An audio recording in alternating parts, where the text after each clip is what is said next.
Hello बच्चों, तो आज मैं आपके सामने बात करूंगा पीवी शैली की एक पोयम जिसका नाम है अ लेमेंट। तो लेमेंट की हम बात करेंगे। लेमेंट का मतलब होता है विलाप। तो विलाप पीवी शैली की पोयम और विलाप से प्रकट होता है कि ये निराशावादी के कवि थे। As we know that he was a pessimistic poet. बच्चों, ये इनके जीवन की आखिरी पोयम है। आइए हम बात करते हैं। तो मैं हूँ राम कुमार पांडे, इंग्लिश गुरु चैनल से आप सभी का स्वागत करता हूँ। आइए ये पोएम पढ़ते हैं। क्या लिखा है बच्चों? लिखा है इन्होंने, ओ वर्ल्ड, ओ लाइफ, ओ टाइम। बच्चों, रहते कहाँ हैं ये? हम सभी कहाँ रहते हैं? संसार में रहते हैं। तो इन्होंने संसार से मांग किया है। ओ लाइफ, संसार में क्या है? जीवन है हम सभी का। और जीवन कब होता है? जब हमारे जीवन में समय होता है। हमारे जीवन में जब समय होता है तो ये तीनों चीज़ों से इन्होंने डिमांड किया है, निवेदन किया है, रिक्वेस्ट किया है, कुछ मांग रहे हैं। आइए हम बात करते हैं कि ये तीनों चीज़ इनको कुछ देते हैं जो मांगते हैं अथवा नहीं। Poet is saying, asking, O world, ओ मेरे संसार, ओ लाइफ, हे जीवन, हे संसार के जीवन, ओ टाइम, ओ मेरा समय। ये स्वयं के समय की बात करते हैं, स्वयं के जीवन की बात करते हैं और स्वयं के संसार की बात करते हैं। जैसा कि हम जानते हैं, संसार में जीवन है और जीवन तब है जब हमारे जीवन में समय नहीं है। पता लगा हमारे जीवन में समय ही नहीं है, जीवन है लेकिन समय कुछ ही क्षण बचा है, तो हम उस जीवन को लेकर क्या करेंगे? If there is no time in the life, definitely there is no value of life. Okay, तो ये तीनों चीज एक दूसरे के कॉम्प्लीमेंट्री हैं। तो ये तीनों से मांग करते हैं। क्या मांग करते हैं? कवि कहता है, the poet is saying, on whose last steps I climb. Last steps, जिस अंतिम, स्टेप्स माने होता है सीढ़ी। ऑन हुज, जिस अंतिम सीढ़ी पर आई क्लाइंब, मैं खड़ा हुआ हूँ। पोएट इज सेइंग कि जिस अंतिम सीढ़ी पर मैं खड़ा हुआ हूँ, क्या हुआ उस अंतिम सीढ़ी को? ट्रेम्बलिंग, कांप रहा हूँ, मैं कंपित हो रहा हूँ, मेरी आत्मा कांप रही है, मेरा शरीर कांप रहा है। बच्चों, कांपता आदमी दो चीज़ों से है, एक तो डर जाता है या उसके जीवन में कंप्लीट निराशा आ जाती है। तो इन्होंने, अब आइए हम बात करते हैं लास्ट स्टेप्स किससे रिलेटेड है? जीवन से। जीवन से ही रिलेटेड है। लास्ट स्टेप्स क्या है? जीवन का अंतिम पड़ाव, अर्थात अंतिम उम्र, age, last age of life, last phase of life. Last phase of life को लास्ट स्टेप्स बोला गया है। बच्चों, ये कौन सा फिगर ऑफ स्पीच है? मेटाफर है। तो इन्होंने जीवन के अंतिम फेज को इन्होंने लास्ट स्टेप्स बोला है।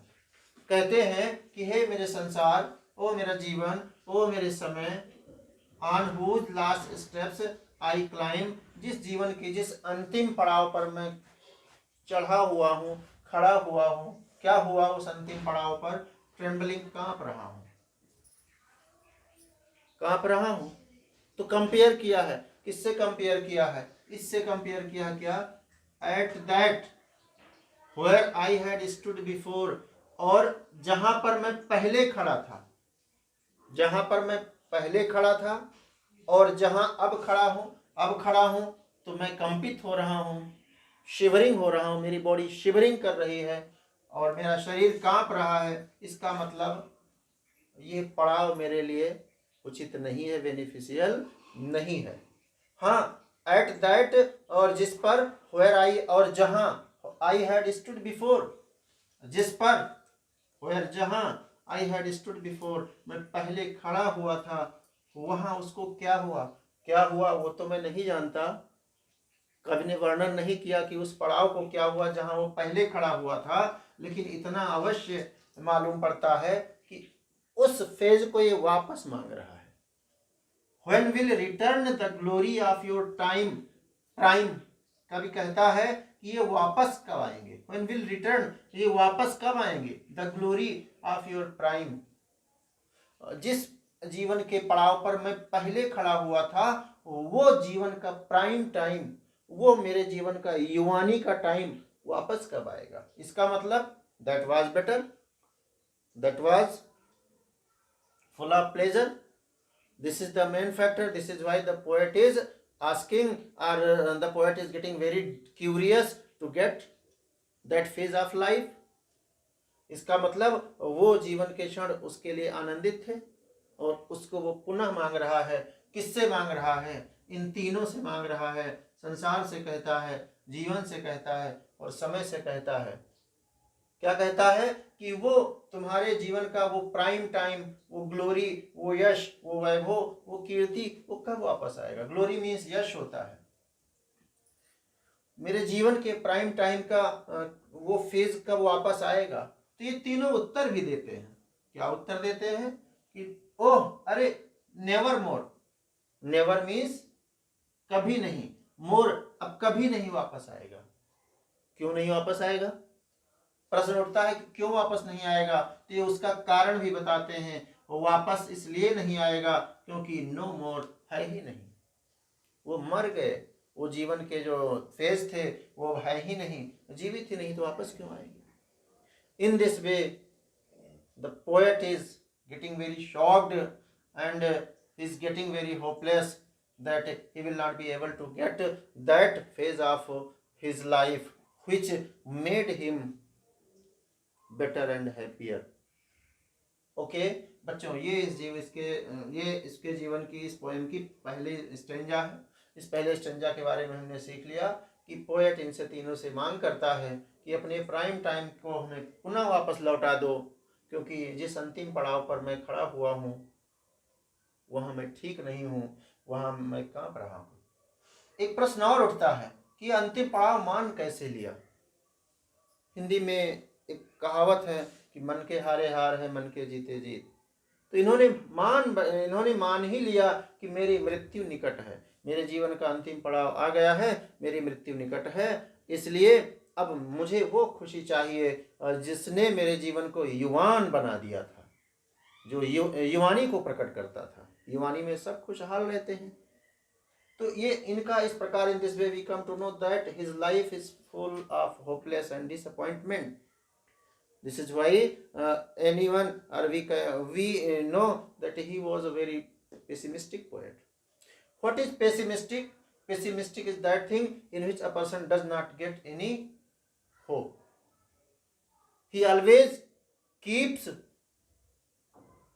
the negative thoughts in his life. Okay, आइए हम डिस्कस करते हैं सेकंड पोएम की। तो बच्चों, जब इन्होंने मांग किया, संसार से मांग किया, अपनी प्लेजर के लिए, लाइफ से मांग किया, टाइम से मांग किया और तीनों ने देने से मना कर दिया, तो इन्होंने कहा चलो और किसी से मांगते हैं। किससे मांगे? इन्होंने कहा ठीक है, तुम लोग मुझे प्लेजर और खुशियां वापस नहीं कर सकते, तो मैं दिन में तलाश करूंगा। कहते नहीं कि अगर रात में नींद नहीं आती तो चलो हम सुबह देख लेंगे, सुबह तो नींद आएगी, और दिन में तो कभी चैन मिलेगा, और दिन में नहीं मिलेगा तो रात में चैन मिलेगा। तो कब कहता है out of the day and night, दिन और रात मिला करके मैंने दिन में सोचा कि दिन में मुझे खुशी मिल जाएगी, ना रात में मिल जाएगी, इन दोनों की बात करें तो a joy has taken flight. Joy, प्रसन्नता की बात क्या करूं, प्रसन्नता ने तो उड़ान भर लिया। A joy has taken flight, ये जहाज पर फ्लाइट पर बैठकर दूर भाग गया। अर्थात अगर हम बात करें कि प्रसन्नता की, चाहत की, तो what to say about the requirement of pleasure, it has jumped away by having a large distance from me. मेरे से बहुत दूर भाग गया, इसने तो उड़ान भर लिया। हम दिन में तलाशते थे, रात में तलाशते थे उन खुशियों की, तो खुशियों देने के बजाय इसने तो उड़ान भर, मुझे देखते ही जैसे मैंने चाहत लगाई वैसे उड़ान भर लिया। अर्थात ना तो मुझे दिन में चैन मिला, ना तो मुझे रात में चैन मिला। अब क्या करूं?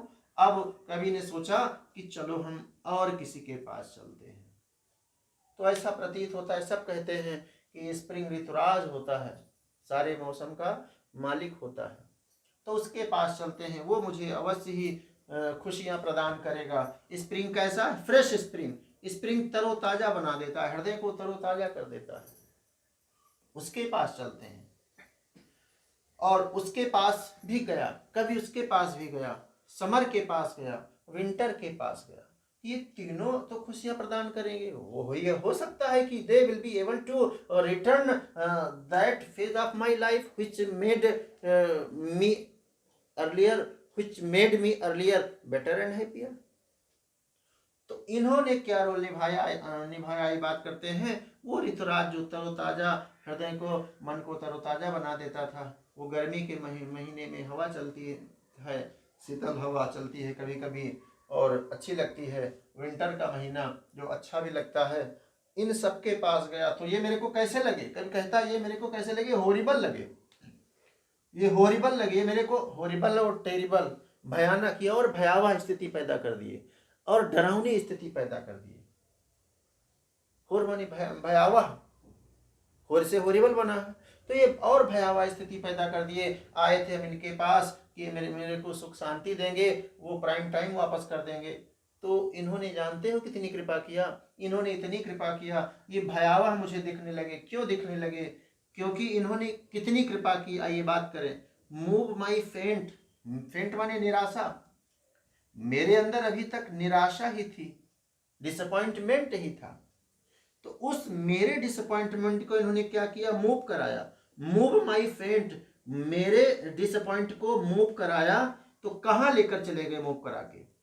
हर्ट, मेरे हृदय की निराशा को ग्रीफ में बदल दिया। मैं शोकाकुल नहीं था, मैं निराश था, लेकिन इन्होंने शोक में बदल दिया। इतनी कृपा की कि निराशा से शोकाकुल स्थिति पैदा कर दी। अर्थात मांगने गए थे इनसे, बेहद बेहतर शरण मांगने गए थे, इन्होंने मुझे और दुखी बना दिया। किसके स्थान पर? बट विद डिलाइट, बजाय प्रसन्नता देने के। बट मानी जो हमने बोला उसके अगेंस्ट के स्टेटमेंट को बट से रिलेटेड करते हैं।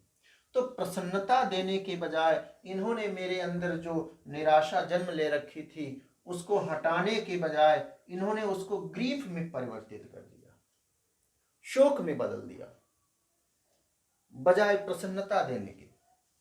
In place of giving me pleasure he converted my faint or disappointment into depth grief, depth सारों में बदल दिया।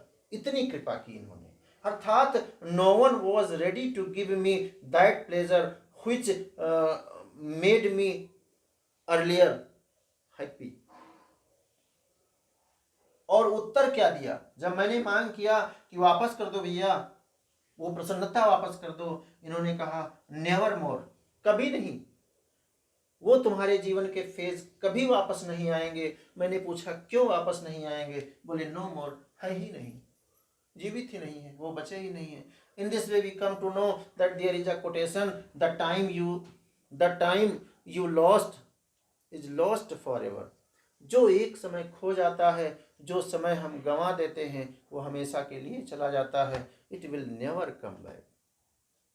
तो इस प्रकार मुझे लगता है बच्चों पूरी पोएम आपको समझ में आ गई होगी वर्ड बाय वर्ड, और आप इसका एक्सप्लेनेशन अपने according to your word meanings you will be able to write the well explanation related to these stanzas of this poem, whatever I have mentioned on this board.